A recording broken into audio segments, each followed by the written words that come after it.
السلام عليكم ورحمة الله وبركاته. وش راكم خوتي؟ لاباس عليكم؟ راكم مليحين؟ خوتي اليوم نتكلم عن موضوع تنزيل أموال باللبان الذكر. خوتي أنا الشيخ الروحاني الحسن بن عباس، شيخ روحاني جزائري، طبعا مقيم في تيارت دار كماشي بالجزائر. وخوتي هاد الموضوع اللي كتير يسقسوني عليه، وهو تنزيل أموال بلبان الذكر. بعض اللي يسقسيني واش هو اللبان الذكر، من وين نجيبوه، كيفاش نلاقوه. وخاوتي دار كان جاوبوا على هذا السؤال. خاوتي أول حاجة نقولوها لكم، لبان الذكر هو واحد البخور، وخاوتي نجيبوه من عند العطار. يتلاقوا واحد العطار عندكم في الحي ولا عندكم طبعا في السوق، تلاقوه عند العطار.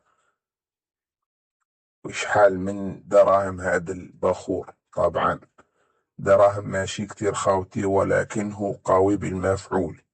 وخاوتي هاد واحد البخور قوي، وهاد له مفعول قوي. وخاوتي ان شاء الله تعالى هاد اللي ندير به تنزيل اموال، نقدروا نديروا به مبالغ فوق 500 ألف دولار. نعم، فوق 500 ألف دولار، طبعا 500 ألف دولار وما فوق.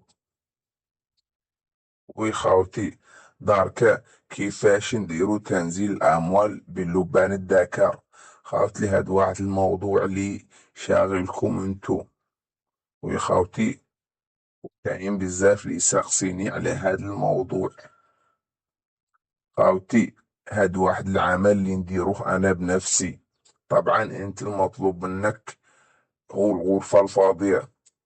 وخاوتي ونطلبوا منك لبان الذكر، أو على حسب الكشف نديروا لك كشف ونقولوا لك واش هو اللبان اللي تجيبو باش نديروا لك عمل تنزيل أموال. غادي لي ساقسيني كيفاش ديروا الكشف، ويعني احنا ناخد الاسم نتاعك واسم الوالدة والعمر ديالك ونديروا لك الكشف. ما نقدرش نقولوا لك انت نزلوا لك الأموال بالزئبق الأحمر وانت القرين ديالك ما يتقبلش هذا الموضوع.